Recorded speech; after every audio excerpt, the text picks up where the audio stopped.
കണ്ണൂരിൽ കുഞ്ഞിനെ കടലിൽ എറിഞ്ഞുകൊന്ന കേസിലെ പ്രതിയായ അമ്മ ആത്മഹത്യയ്ക്ക് ശ്രമിച്ചു. കേസിലെ പ്രതിയായ ശരണ്യ വിഷം കഴിച്ചാണ് ജീവനൊടുക്കാൻ ശ്രമിച്ചത്. കേസ് തലശ്ശേരി കോടതിയിൽ നിന്ന് തളിപ്പറമ്പ് കോടതിയിലേക്ക് മാറ്റി വിചാരണ ആരംഭിക്കാനിരിക്കെയാണ് ആത്മഹത്യാ ശ്രമം. 2020 ഫെബ്രുവരി 17-നാണ് 1.5 വയസ്സുകാരൻ വിയാനെ ശരണ്യ പാറക്കെട്ടിൽ എറിഞ്ഞു കൊലപ്പെടുത്തിയത്. വിവരങ്ങളുമായി കോഴിക്കോട് നിന്നും രമ്യ ദാസ് ആണ് ചേരുന്നത്. രമ്യ, ഏറെ ഞെട്ടലോടെ കേരളം കേട്ട ഒരു വാർത്തയായിരുന്നു അന്ന് ഈ ശരണ്യ കുട്ടിയെ കടലിൽ എറിഞ്ഞു കൊലപ്പെടുത്തി എന്നുള്ളത്. അതിൽ പിന്നീട് ശരണ്യയുടെ ഭാഗമൊക്കെ നമ്മളെല്ലാവരും കേട്ടതൊക്കെയാണ്. അതിലിപ്പോൾ ശരണ്യ ആത്മഹത്യയ്ക്ക് ശ്രമിച്ചിരിക്കുന്നു എന്നുള്ളതാണ്. ശരണ്യയുടെ ആരോഗ്യനില ഏത് രീതിയിലാണ്, എന്താണ് സംഭവം? സ്വാതി, തീർച്ചയായും സമാനതകളില്ലാത്തൊരു ക്രൂരത തന്നെയായിരുന്നു നമ്മൾ അന്ന് കേട്ടത്. 2020-ലാണ് ഇത്തരത്തിലൊരു സംഭവം കൂടി നടക്കുന്നത്. നിലവിൽ ഈ കേസിൽ ഇപ്പോൾ ശരണ്യയാണ് കഴിഞ്ഞ ദിവസം ആത്മഹത്യാ ശ്രമം നടത്തിയത്. ഇപ്പോൾ കോഴിക്കോട് മെഡിക്കൽ കോളേജിൽ ചികിത്സയിലാണ് ഇവര്. എങ്കിലും ഇപ്പോൾ അപകടനില പൂർണ്ണമായും തരണം ചെയ്തു എന്ന് തന്നെയാണ് നമുക്ക് ലഭ്യമാകുന്ന വിവരം. കഴിഞ്ഞ ദിവസമാണ് കോഴിക്കോട് റെയിൽവേ സ്റ്റേഷനടുത്ത് മുറിയെടുത്ത ശേഷം ഇവർ ആത്മഹത്യാ ശ്രമം നടത്തിയത്. കൂടെ മറ്റാരും ഇല്ലെന്ന് തന്നെയാണ് നമുക്ക് ലഭ്യമാകുന്ന വിവരം. നിലവിൽ ഇവർക്ക് അപകടനില തരണം ചെയ്തിട്ടുമുണ്ട്.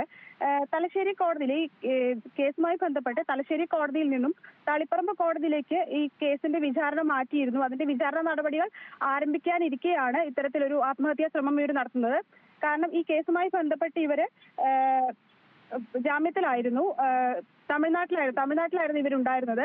അവിടെ നിന്നും ഈ കേസിന്റെ വിചാരണയുമായി ബന്ധപ്പെട്ട് നാട്ടിലേക്ക് വരുന്ന വഴിയാണ് ഇത്തരത്തിൽ കോഴിക്കോട് എത്തുകയും തുടർന്ന് റെയിൽവേ സ്റ്റേഷനടുത്ത് സ്വകാര്യ ലോഡ്ജ് റൂം എടുത്ത് ഇത്തരത്തിലൊരു ആത്മഹത്യാ ശ്രമം നടത്തിയത് എന്നുമാണ് നമുക്ക് ലഭ്യമാകുന്ന വിവരം.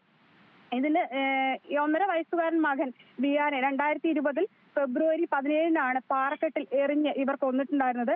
അതായത് കാമുകനോടൊപ്പം ജീവിക്കാൻ വേണ്ടിയായിരുന്നു ഇത്തരത്തിലൊരു ക്രൂരകൃത്യം ഇവർ നടത്തിയിട്ടുണ്ടായിരുന്നത്. സ്വാതി.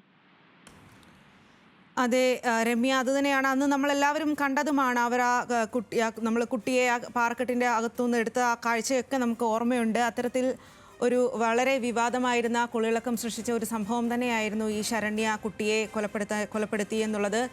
ഇപ്പോൾ ശരണ്യയുടെ വീട്ടുകാരുടെ ഭാഗത്തു നിന്ന് അല്ലെങ്കിൽ ശരണ്യയുടെ ബന്ധുക്കളുടെ ഭാഗത്തു നിന്ന് ഏതെങ്കിലും തരത്തിലുള്ള പ്രതികരണം ലഭ്യമാണോ? അതുമായി ബന്ധപ്പെട്ട് പ്രതികരിക്കാൻ ഇപ്പോൾ വീട്ടുകാരോ അല്ലെങ്കിൽ ശരണ്യ ഉൾപ്പെടെയുള്ളവർ തയ്യാറായിട്ടില്ല. നമ്മൾ ശരണ്യയുമായി സംസാരിച്ചിരുന്നു. എങ്കിലും ഈ വിഷയവുമായി ബന്ധപ്പെട്ട് യാതൊരുവിധ കുറ്റബോധവും ഇല്ലാതെ തന്നെയാണ് ശരണ്യയുടെ നടപടികൾ എന്ന് തന്നെ നമുക്ക് പറയേണ്ടി വരും. തുടർന്ന് നമുക്ക് എന്തിനാണ് ഈ ആത്മഹത്യാ ശ്രമം എന്നുള്ള കാര്യങ്ങൾ കൂടി നമുക്ക് വ്യക്തമാകേണ്ടതുണ്ട്. വിചാരണ നടപടി ആരംഭിക്കാനിരിക്കുകയാണ്. അടുത്ത ദിവസം മുതലാണ് തളിപ്പറമ്പ് കോടതിയിൽ ഇതുമായി ബന്ധപ്പെട്ട് ഈ കേസുമായി ബന്ധപ്പെട്ട് വിചാരണ നടപടികൾ പുരോഗമിക്കുന്നത്. ഇതുമായി ബന്ധപ്പെട്ട് ഇവർ തമിഴ്നാട്ടിലായിരുന്നു.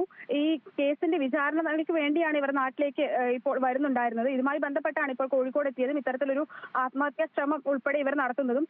ഇത് എന്തിനു വേണ്ടിയാണ് ഇത്തരത്തിലൊരു ശ്രമം എന്നുകൂടി നമ്മൾക്ക് കൂടുതൽ മണിക്കൂറുകൾക്കുള്ളിൽ മനസ്സിലാവുമെന്ന് തന്നെയാണ് നമ്മൾ വിചാരിക്കുന്നത്. സ്വാതി. അതെ രമ്യ, കണ്ണൂരിൽ കുഞ്ഞിനെ കടലിൽ എറിഞ്ഞു കൊന്ന കേസിലെ പ്രതിയായ അമ്മ ആത്മഹത്യയ്ക്ക് ശ്രമിച്ചിരിക്കുന്നു. കേസിലെ പ്രതിയായ ശരണ്യ വിഷം കഴിച്ചാണ് ജീവനൊടുക്കാൻ ശ്രമിച്ചത്.